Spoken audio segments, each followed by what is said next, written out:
because Rod likes to sit on this side. No worries. I think.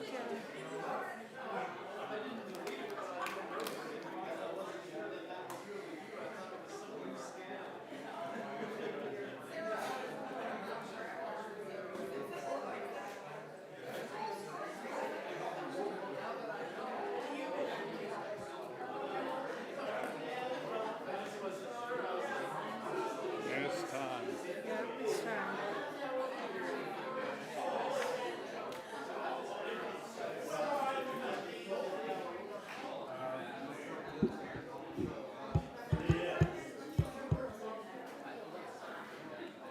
Good morning.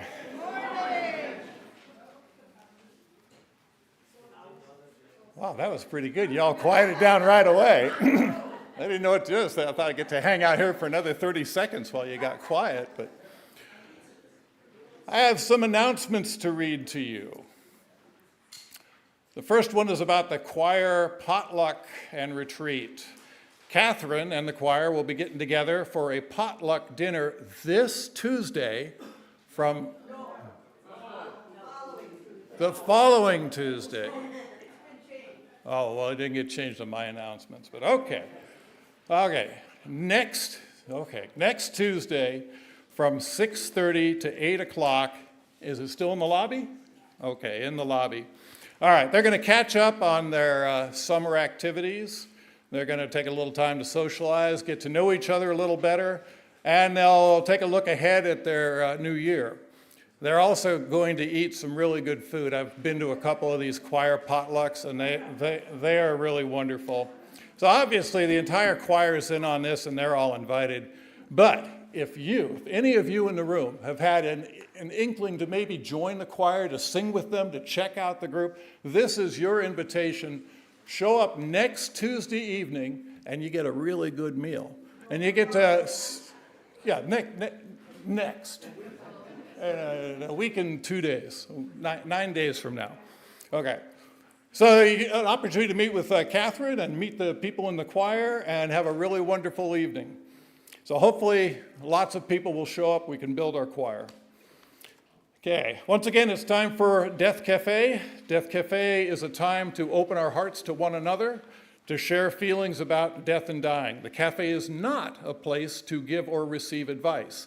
Instead, the hope is to know the comfort that comes from talking and listening. The next meeting is, hopefully I got this one right, this Thursday, August 15th, from 6:30 to 8:30, again in the lobby, and newcomers are most welcome. We have a yard sale coming up, unless this has also been postponed. Why is the announcer the last one to know? Okay. You are invited to get involved in our UUCLC yard sale. We will be setting up and sorting this Friday afternoon from 1 o'clock until we're done. The sale itself is this coming Saturday, starting at 7:30 in the morning. This is a big community event, so we want you to wear your UU t-shirts proudly and come on out and support the event. Come buy a lot of stuff too, support the church. Okay. Speaking of t-shirts, there are people in the lobby at the beginning of each service or prior to the service, and there'll be people after the service selling new UUCLC t-shirts. It's a short sleeve t-shirt, and it's available in a few different colors, in lime green, in hot pink, and in regular yellow. The cost is $20, and it's available in a variety of sizes. The orders are prepaid. I was actually trying to get a copy of one of the preprints or something from Lynn to show you all, but you have to just imagine it. They don't look like this. So ask. Oh, okay, Jan,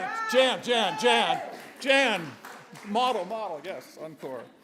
Okay, so if you're interested in one, find Lynn Pearson or find Carol following the service. Again, they'll be out in the lobby. The lobby is a popular place. Out in the lobby selling these t-shirts, okay? Then finally, eating out. The fine dining folks are doing Vietnamese this month. They invite you to come and join in this Friday, August 16th at Dong Restaurant located at 504 East Amador. Dinner is at 5:30 p.m. Reservations are required, and we need them in a day ahead of time, so they need to be in by noon Thursday. That's this coming Thursday. So if you're interested, please call, text, email, protest in front of her house, whatever.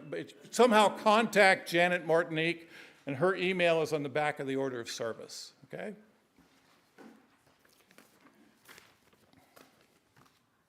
I would remind you now that we're entering our worship time, and it's a really good time to take this device and turn it into worship mode. It is done. Good morning, and welcome to the Unitarian Universalist Church of Las Cruces. My name is Richins. I'm today's service associate. Our minister, Reverend Rod Thompson's not in the pulpit today. Instead, we have Katie Fitzgerald, who serves as the co-chair of our Sunday Services Committee, and she will be acting today as our service leader. A little more about Katie.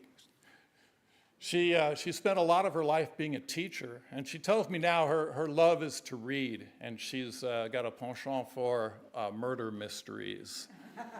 So, okay.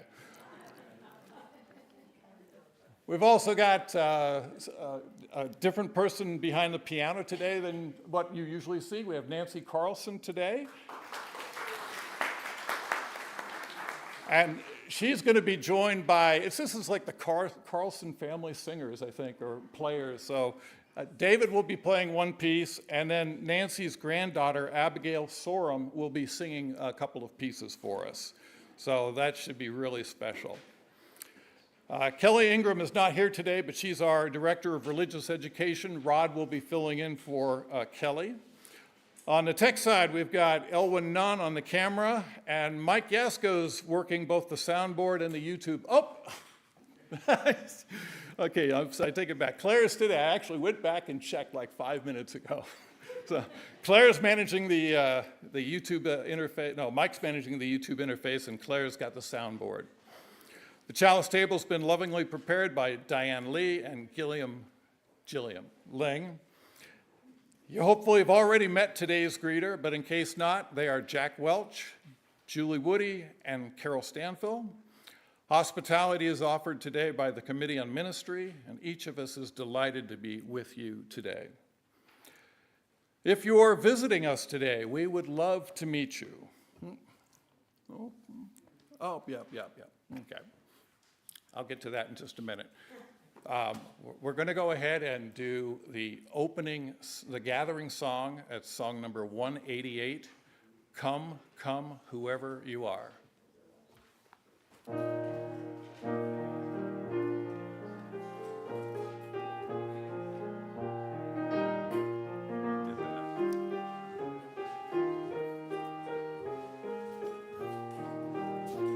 We'll sing it twice together.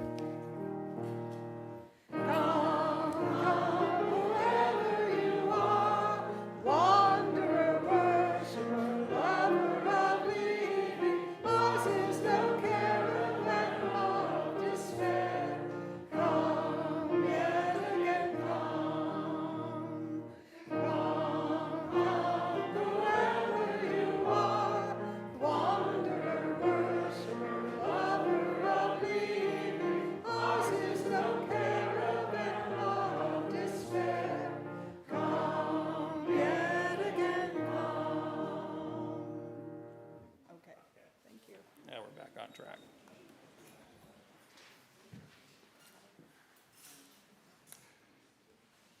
If you're visiting us today, we would like to meet you. If you're in the sanctuary with us today, and if you're willing to have us meet you, please raise your hand, give me a minute to get over to you with a microphone, and we'd love to hear your name and where you're from. Do we have any visitors today?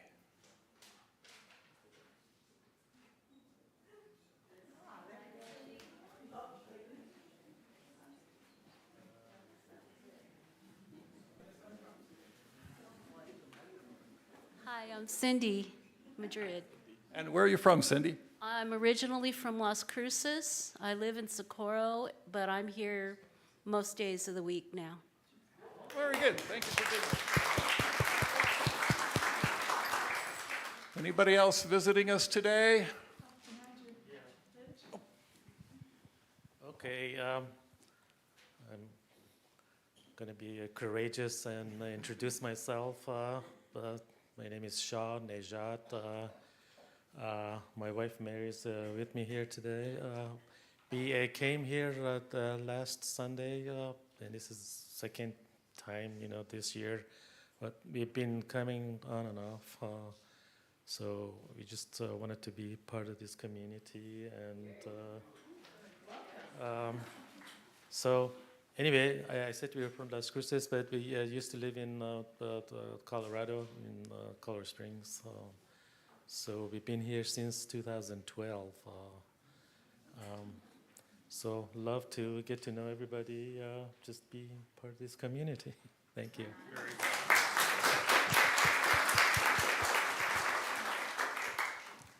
Any other visitors today? Brave enough?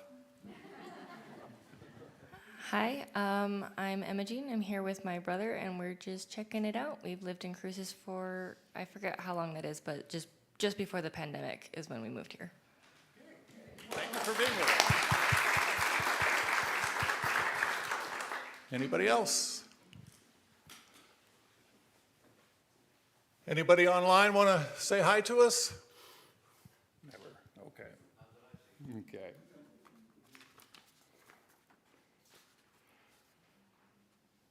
Well, for those of you who are visiting us today, we're very, very pleased to have you join us for today's service. If you'd like to know more about you, we invite you to fill out one of our visitors cards. There's some in the lobby, and there's probably some in the back of the chair in front of you. So you could either fill one out and drop it in the offertory basket later on in the service when it comes around, or drop it into the visitors basket in the lobby. That way you'll get to know a little bit more about us. We'll let you know what's coming up in our calendar, try to make you feel welcome into our community. Unitarian Universalism has no creed or dogma. We're a covenant-based church, meaning that we agree to live in relationship with each other according to 8 Unitarian Universalist principles and our congregation's covenant of right relations. We embrace inherent worth, dignity, and diversity in all its forms. Everyone is welcome. You can learn more about our church at our website, which is uuchurchlc.org. And then finally, I'd like to invite you that after the service, we'll have some coffee and conversation in the RE Great Room. It's a big building. Just follow the breezeway down in this direction. We have coffee, we have snacks, and we have wonderful people to talk to.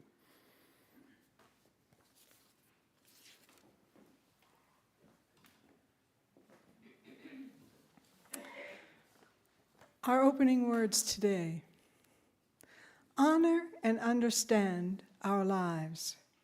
We gather together in this space to honor and understand our lives. We bring our pasts and would share them, our dreams and would express them. We use words, song, silence, and gestures. Words cannot define our lives, but they enable us to reach out to each other, to tell and to listen, that we may be renewed, connected, unburdened. Apprehend with wonder the lives of those around you, for from wonder into wonder, existence opens. This is a quote from Lao Tzu.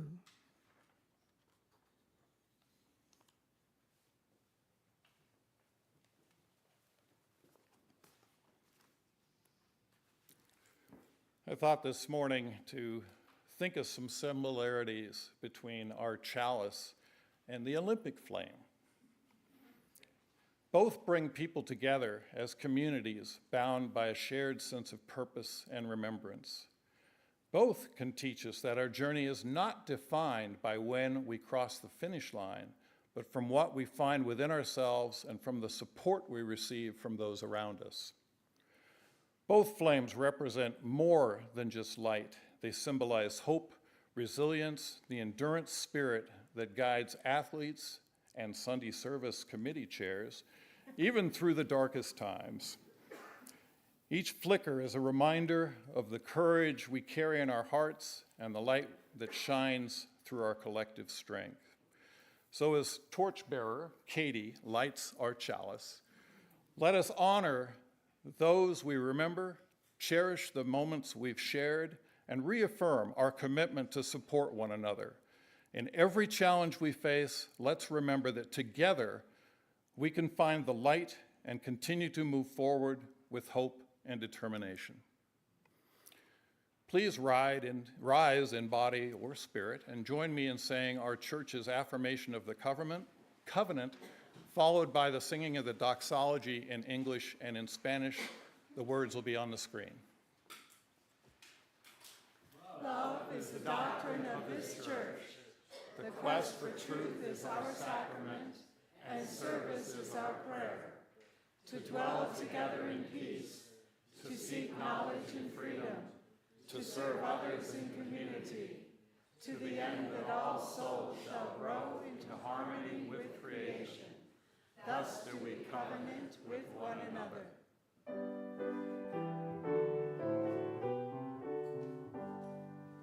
From all that dwell below the skies, let songs of hope and faith arise. Let peace, goodwill on earth be sung, through every land, by every tongue. De todos amor abrazó, será esperanza de amor, verdad de esa vocación, de cada tierra para vos. Rod's up.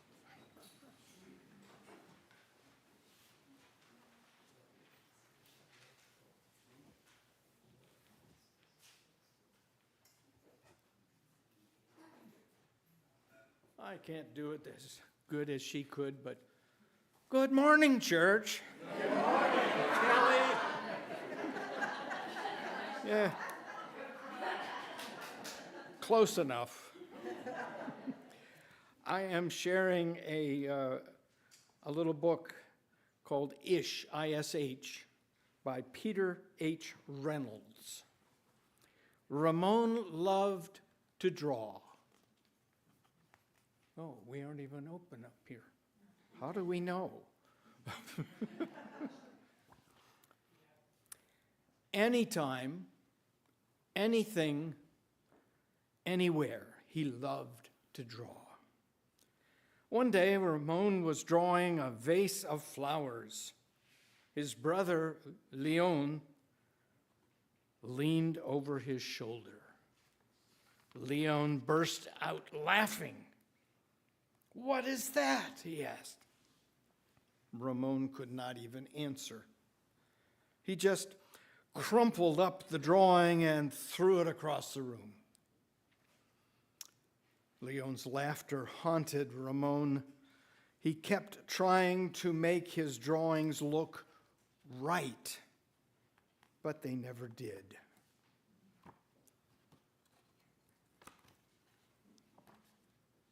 After many months and many crumpled sheets of paper, Ramon put his pencil down. "I'm done."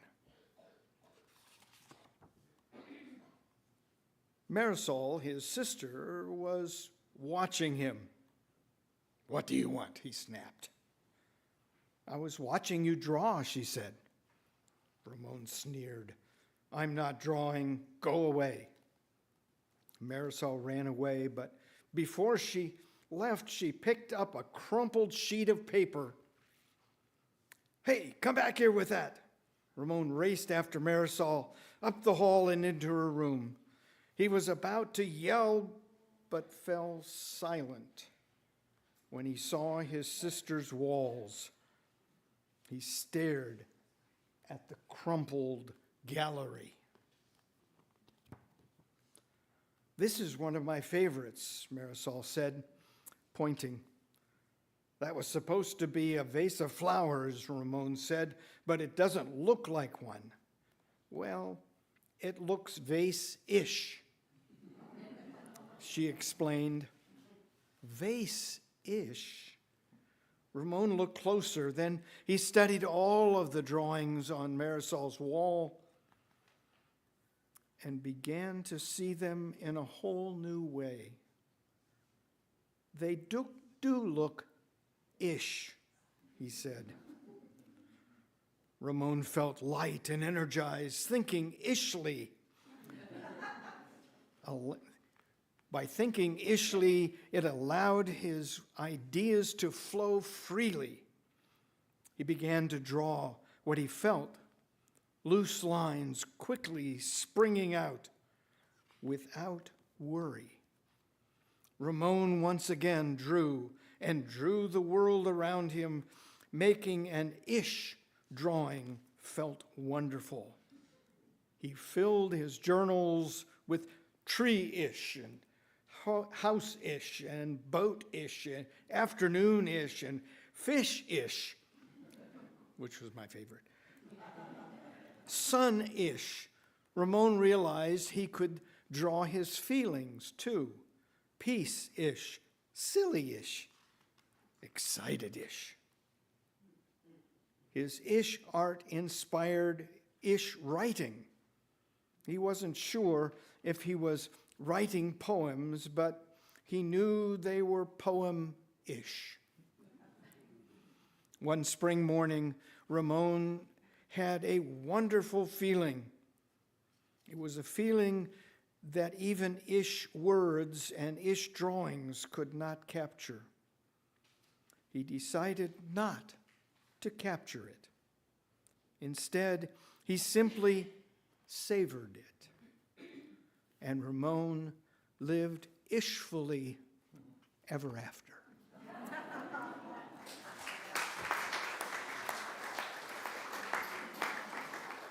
I believe we are going to sing the kids out at this point. Do we have that?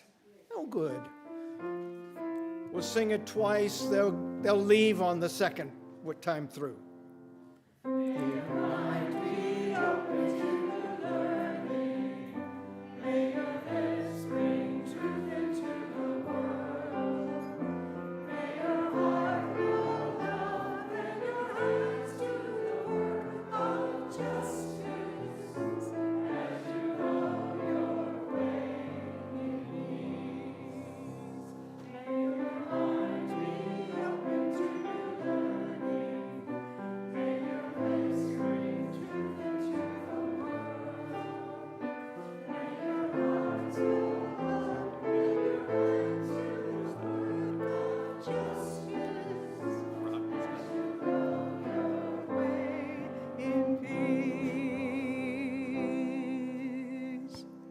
Well, it's supposed to be for the kids, but I think it's for us too.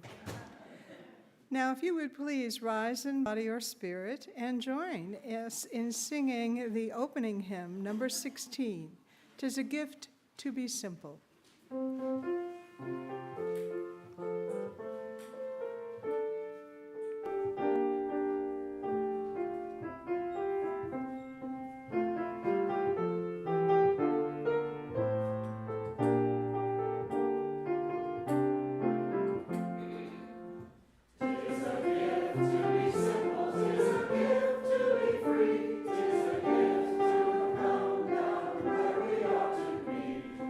When we find ourselves in the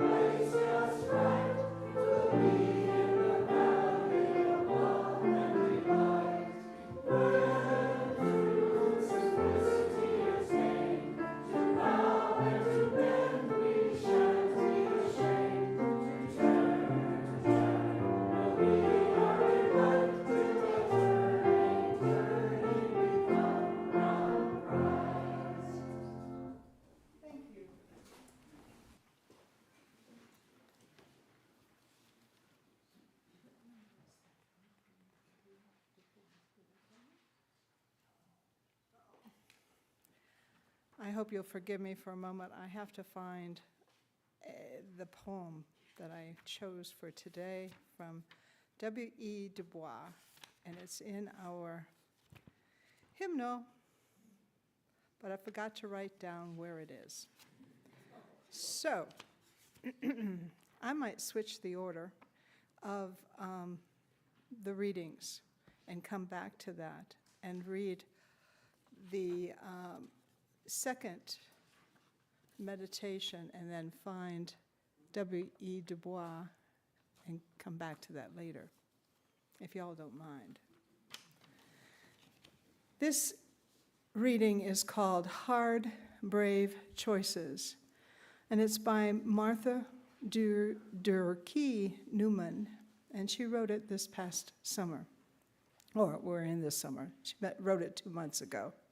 And it begins with a passage from The Amber Spyglass, written by Philip Pullman. Will considered what to do. When you choose one way out of many, all the ways you don't take are snuffed out like candles, as if they never existed. At the moment, all Will's choices existed at once. But to keep them all in existence meant doing nothing. He had to choose, after all. When I was a youth, the young adult fantasy series by Philip Pullman, His Dark Materials, was an important source of spiritual guidance for me. Something I love about being a Unitarian Universalist is drawing sacred texts from places such as the shelves of the middle school library. In the final book of the series, one of the young protagonists has a decision to make, upon which possibly the fate of our world and the next world hangs. Before he decides, he evaluates his options as if they are lit candles before him. This short passage returned to me recently when I was faced with a hard, brave choice. I saw all my options in front of me as lit candles, waiting there for me, representing different things, different paths, all looking particularly enticing and bright and shiny and glittery, and some maybe even a little frightening, and all of them on fire. Before I chose, when all of my options were still in existence, I felt attached to all of those candles. I didn't want to choose and snuff out all my other options. Eventually, I made my choice, but I still grieved all the candles I had blown out. This is a year in which hard, brave choices will be required of all of us. Our world is changing. So much is in flux. Increasingly, we are faced with questions and decisions about our money, our time, our place in history, how we act, how we don't act, what matters, what we give our attention to, what kind of world we are building. We cannot afford to linger in front of all the candles of flame in front of us. Will had to choose, after all. It takes courage to blow out the candles of the roads we will not travel. But in this moment, our task is to find this courage and lift it up. And lucky for us, we have each other. We do not have to do this alone. And on the other side of that decision, we can travel forward together with our one remaining candle to light the way.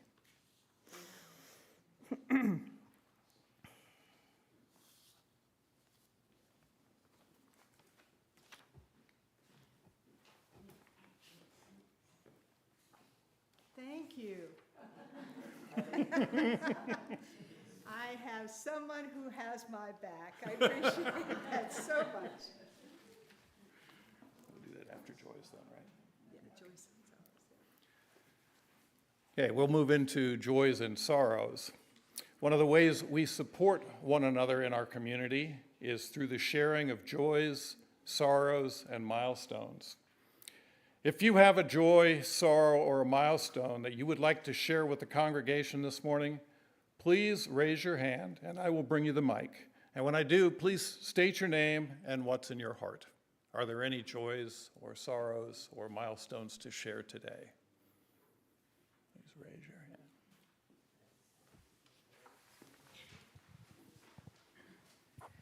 Hi, I'm Dave Steele. I have a sorrow.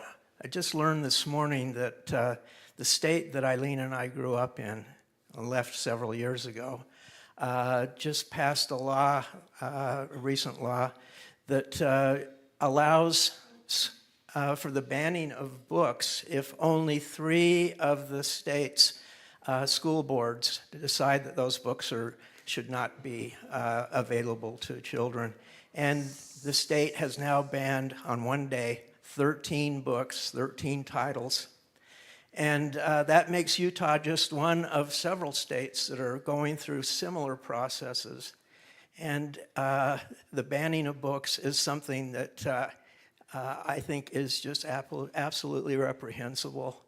And it does give me great sorrow that my state, my home state, is following that trend. And I guess the joy is that we don't live there anymore.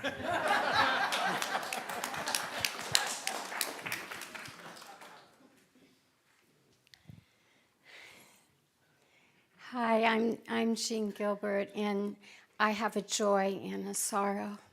The joy is that I've made an offer on a house in central Kansas where I lived 50-some years ago, and I've made if things go as I think they might, I'll be moving there.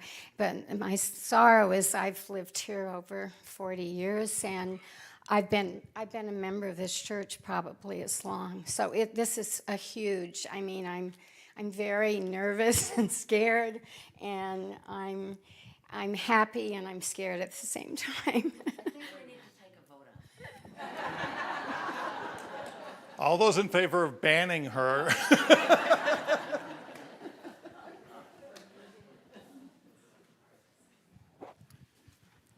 Hi, I'm Norman Bailey, and I haven't been here for a few weeks, and the reason was that in the middle of last month, my father passed away at age 100.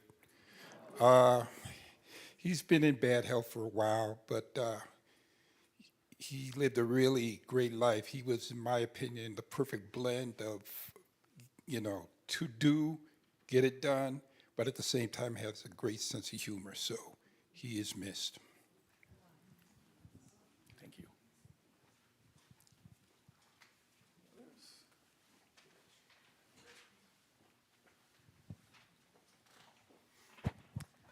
Hi, my name is Claire. I have a sorrow. You may have seen about a week and a half ago the news of, and well, some of you may have known that through the primary election I was working with Dr. John Hill, who we were able to win that primary election from a guy who nobody knew, and unfortunately due to the return of his cancer, he has had to drop out of the race in the general. They'll vote on the 22nd to who the new nominee is going to be, but it's a sad time to lose someone like that, who's a great man and who took a shot on some random 19-year-old girl and ended up accidentally giving me a career. So.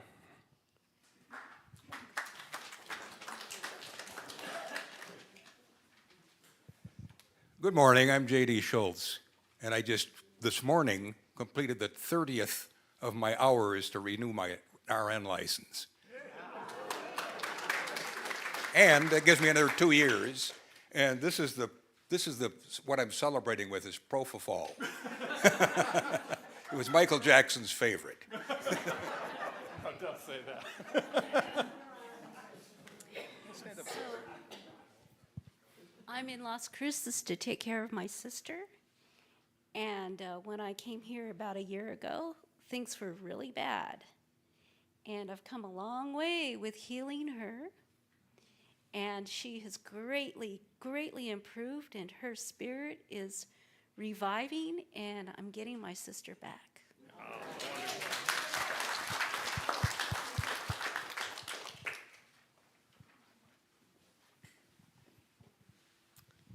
Yeah, I'm Mary O'Connor. I'm Shaw's wife. I have a sorrow. My bike riding athletic brother-in-law was just diagnosed with ALS.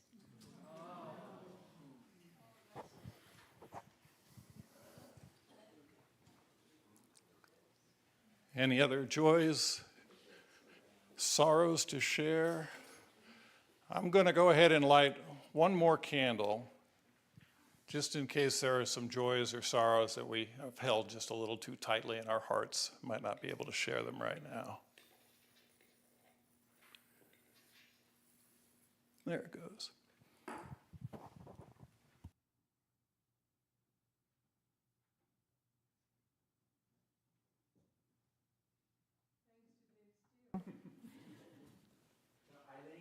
Eileen Steele, yay, the dynamic duo.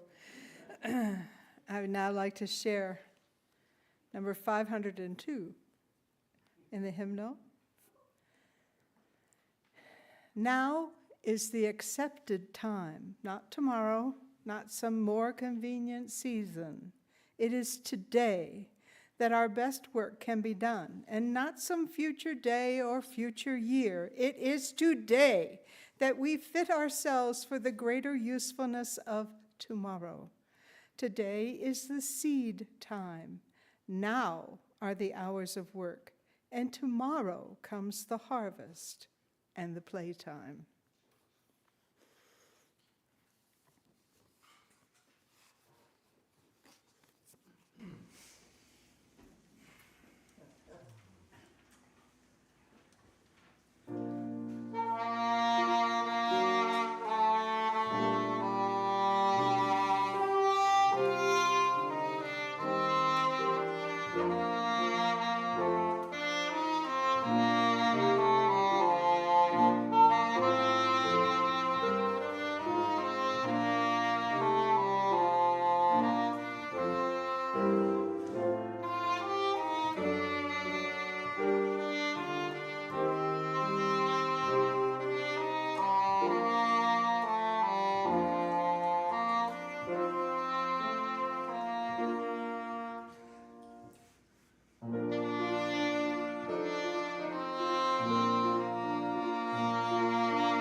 This going to be okay?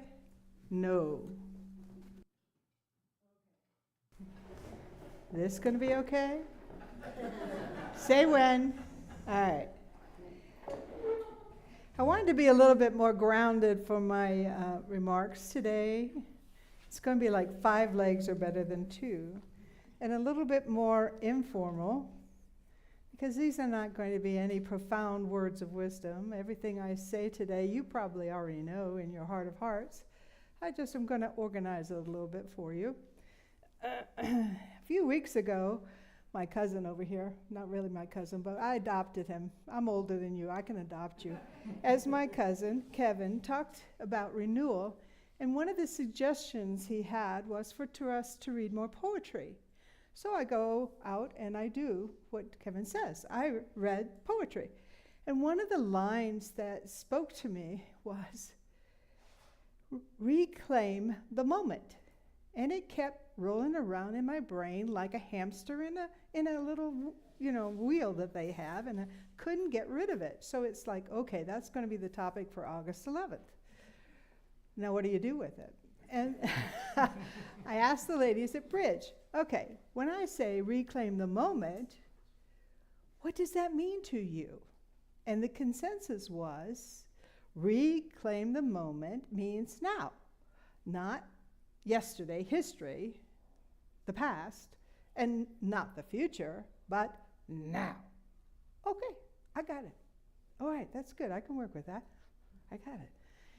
And then I started thinking about it, and I thought, well, okay, maybe to develop that, I should go to Google. Well, I saw a lot of stuff about reclaiming the moment, and if you want to, go on Google, and you'll see what I mean. But I found one thing that was very intriguing. There is this gentleman who wrote a book, and he's going to have it out later in the month, and it's Reclaim the Moment, 7 Strategies for a Better Now. And I'm going, oh, this should be very promising. But the book doesn't come out until later in the month, so that doesn't really help me, does it? But they let you look a little bit at the book, like, a few pages just to tease you. And then, of course, there's the people who've already read the book, and they give you a lot of praise about the book and how it's very easy read. He's very humorous, has a lot of anecdotes.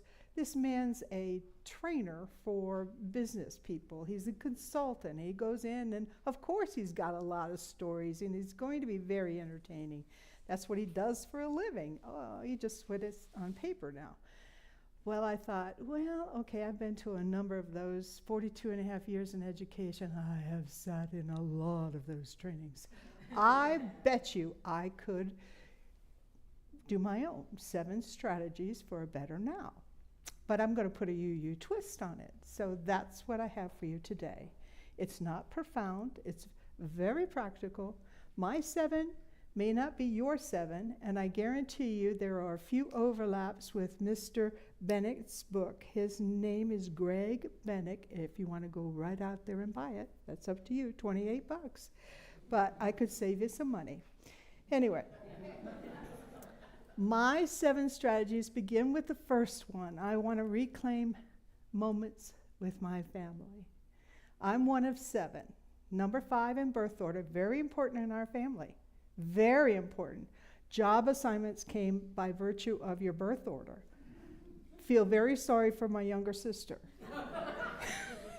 She dried silverware all the time from she was 4 till she went to college. I mean, poor kid. Anyway, that was a great time for learning all of life's lessons. Many times in job interviews, I said I learned everything important about life before I ever got to kindergarten. I learned how important it was to read. I learned how important it was to be part of a team and contributing to something bigger than myself. My parents did not tolerate narcissism in our family. It was eradicated. So now, in the now, Bill and I spend whatever time on our travels we can connecting with my siblings usually. He likes my family better. He doesn't say that, but I know it to be true. This this coming October, of the 6 remaining siblings, 5 of us are getting together with spouses in Arkansas for a few days. Good food, lots of good stories, connecting where we are, just catching up, and it will be fabulous. We're also going to connect with, to clue you in, I have family that I married into when Bill and I got together. He had 2 daughters, and Andrea was, as a teenager, not so good. But later on, the girls were great. They really loved to come back to our home, and we were friends. And so when Andrea got pregnant, I was privileged to be in the delivery room with 2 of the 3. That was just, oh, wow, wonderful. And we still spend time as often as we can in Michigan with the grandchildren, stay connected through Facebook, thank you, and emails and phone calls. So we are involved by remote control, thank you. And then when we can, we're there, and they come to us when they can. So time with family, number 1. Number 2, it's part of the training as a teacher was one thing that was really strange when I heard it for the first time, and they talked about positive reframe. Okay, and what that means is when you're talking to kids or when you're talking to parents, you take something that was a negative situation and you try to find a positive reframe, a way to talk about it in positive terms. The old-fashioned stuff about when your life gives you lemons, you make lemonade, this is just another way to say that. So this last April when we were having our auction, I went to a last-minute trip to buy stuff that I had forgotten to buy. And in a hurry, I locked myself out of the car, called Bill, will you come? Yeah, well, be 10, 15 minutes. So I'm standing at the trunk of another white car, hoping that he'll see me and we could get this thing expedited. And this lady comes by, and I don't know her, she doesn't know me, and she says, well, you look like you're in trouble. I said, no, I'm just waiting for my husband to come and get me into the car that I locked myself out of. And I said, in the meantime, I'm counting my blessings. And so she gets into the spirit of the thing, and she says, well, at least it's not raining. Yeah. And it's not windy. And so we're going back and forth for all the things that I should be grateful for, that we should be grateful for. We had a great time. And eventually she went on to the store. So it's kind of like she got into the spirit of it. It was a wonderful conversation, a great day brightener, and I was in a much better mood after that lady. So I continue to do that as often as I can. Just take a negative and turn it around and on its head.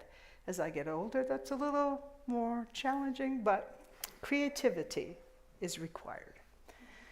Third thing, time with friends. Bill and I have lived 12 places since we married, poor fellow. Lots of packing up and moving, mostly to follow my jobs. But in that time, we've made a lot of friends, and we stay connected again through Facebook, phone calls, you name it. And when we travel, we do our best to stop off and see people when we can. And I'm very fortunate. I'm married to my best friend. I take him with me when I go. He says he's married to his best friend. You can ask him at hospitality. The one with the red hair is mine. Anyway. One of my childhood friends later became one of my stepsisters. There's a story behind that. I'll tell you sometime.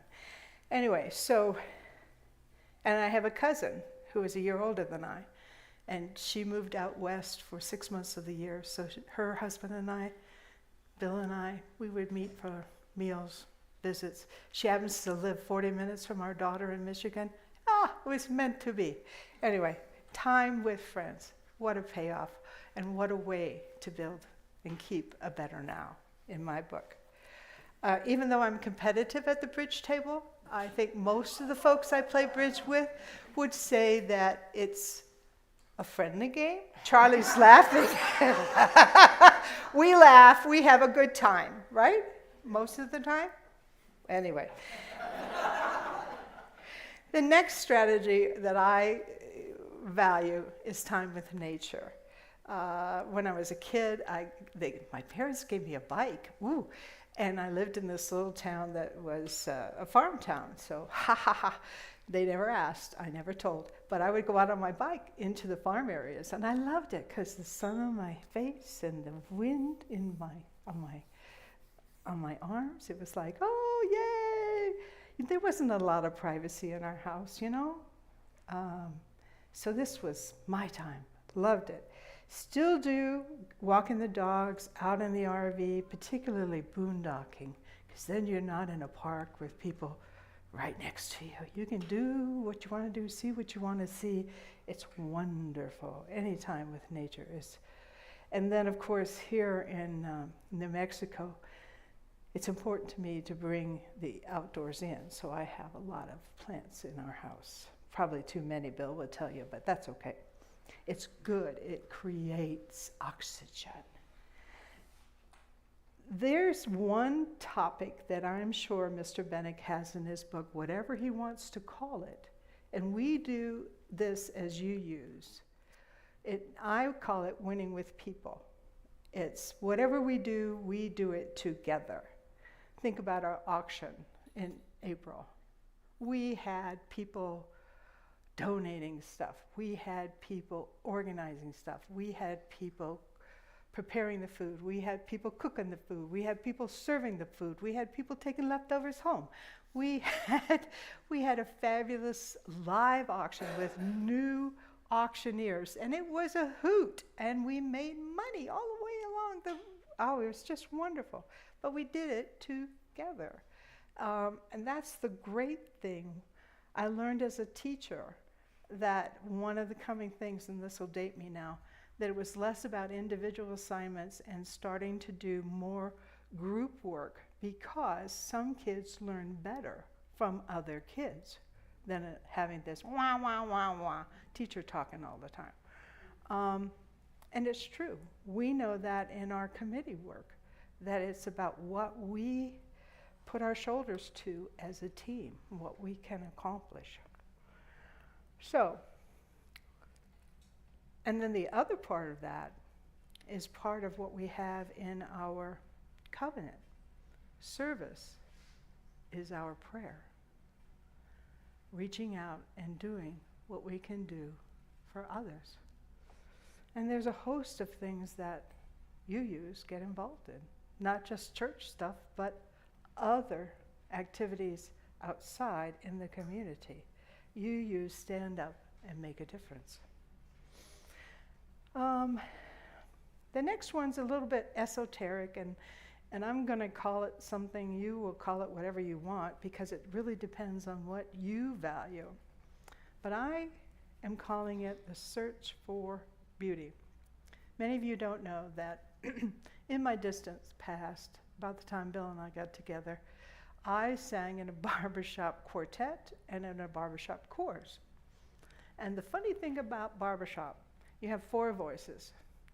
And if they sing just right, if the chord is hit in a proper way, now this is physics, so I can't explain it for you, but if you do it just right, the chord rings and an overtone is created, a 5th note. Only 4 voices, but 5 notes. It rings, it's magic, whoa! And it makes my goosebumps come out and the hair on the back of my neck. It's beauty. It doesn't happen often, especially my quartet. Anyway, simple gifts that we had in the service today was not by accident. One of the first classical pieces I studied in college was Aaron Copland's Appalachian Spring. And there's a passage in there that it's a treatment of that hymn, Simple Gifts. And I was so enamored of that, that whole piece. So we just had to sing that today, because it is a gift to be simple. The Cloisters Museum in New York, if you've ever been there, it's the setting, it's the pieces of art, it's everything together. Is an experience to be had.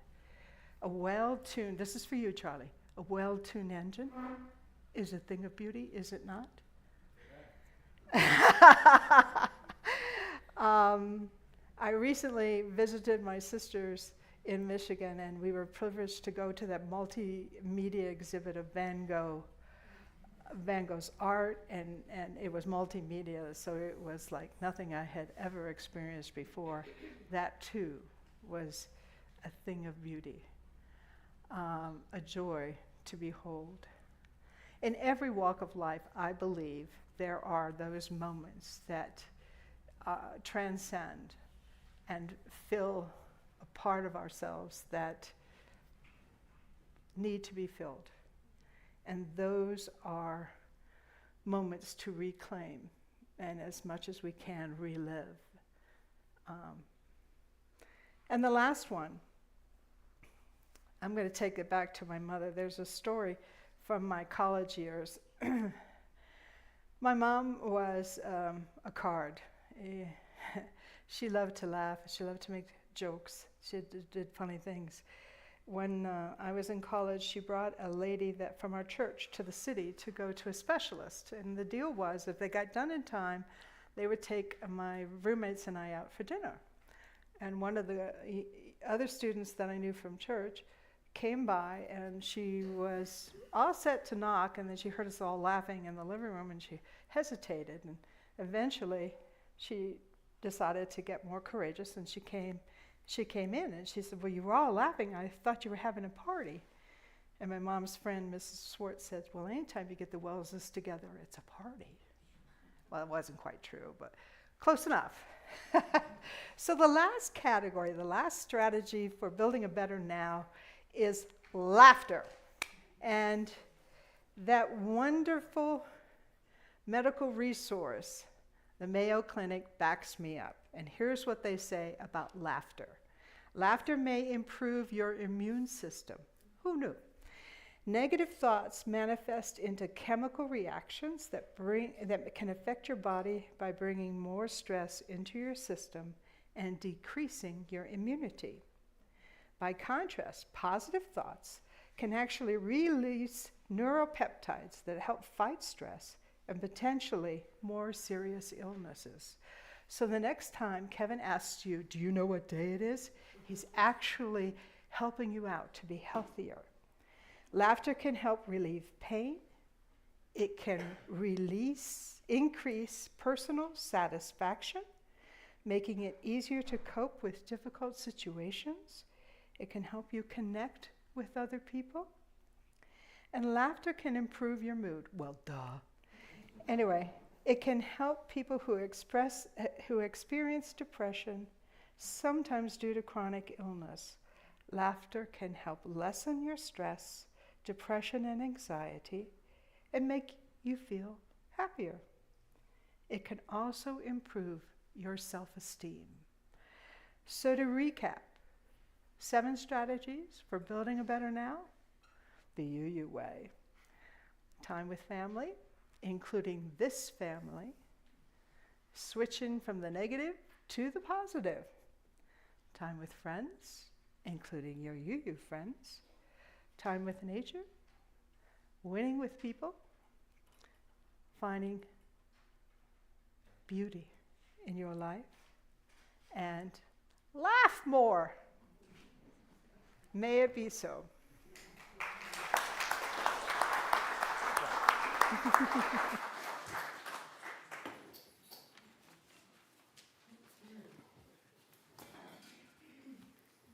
That was really enjoyable.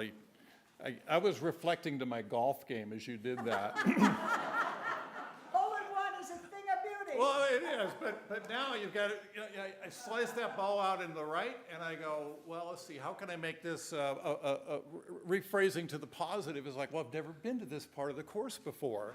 And look at the unique nature that's not in the fairway, it's out here in the rough. So I like it. Okay. Thank you for sharing that.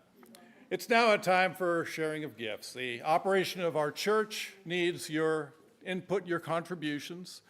This is a perfect time to think about what you're willing to share to help with our programming. In a moment, the greeters will pass among you with the offering baskets. Before they begin, I should remind you that we support organizations identified by the Social Justice Committee with our Change for Change program. This quarter's recipient for our Change for Change program is Cats Meow, a no-kill sanctuary for cats where all are available for adoption.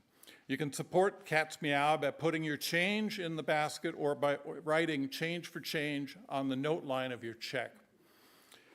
The offertory music today will be performed by Nancy Carlson and her granddaughter, Abigail.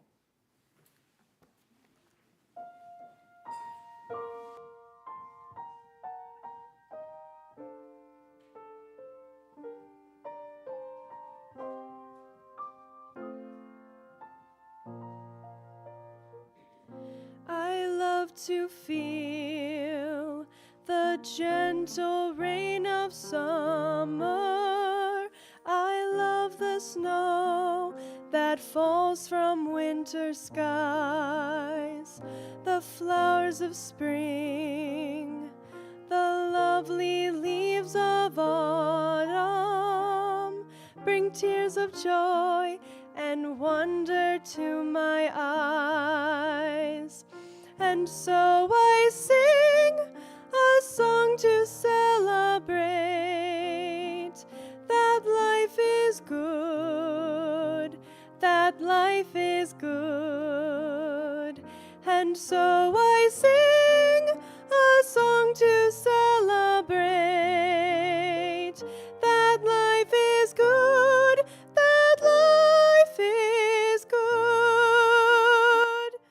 I love the birds that sing to greet the morning. I love the moon and stars that light the night. All nature joins to fill our world around us with everything that's beautiful and bright. And so I sing a song to celebrate that life is good, that life is good. And so I sing a song to celebrate that life is good, that life is good. We hold in trust from those who went before us the priceless gifts of earth and sea and air. This heritage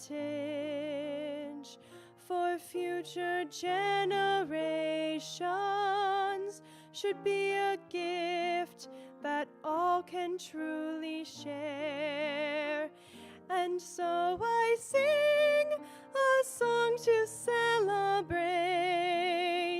that life is good, that life is good. And so I sing a song to celebrate that life is good, that life is good.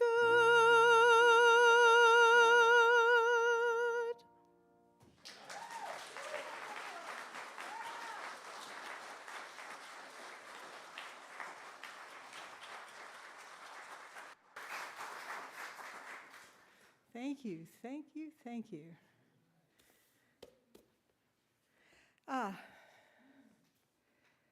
Take a minute to appreciate the beauty. Now, if you all would rise in body or spirit and sing with me, number 318 from the hymnal, "We Would Be One."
Our closing words come to us from the UU minister Eric Walker Wickstrom. The purpose of this community is to help its people grow. If you are who you were, and if the person next to you is who he or she was, if none of us has changed since the day we came in here, we have failed. The purpose of this community, of any church, temple, zendo, mosque, is to help its people grow. We do this through encounters with the unknown, in ourselves, in one another, in the other, whoever that might be for us, however hard that might be, because these encounters have many gifts to offer. So may you go forth from here this morning, not who you were, but who you could be. So may we all. Now, please help me as we say words to extinguish the flame. We extinguish this flame, but not the light of truth, the warmth of community, nor the fire of commitment. These we carry in our hearts until we are together again.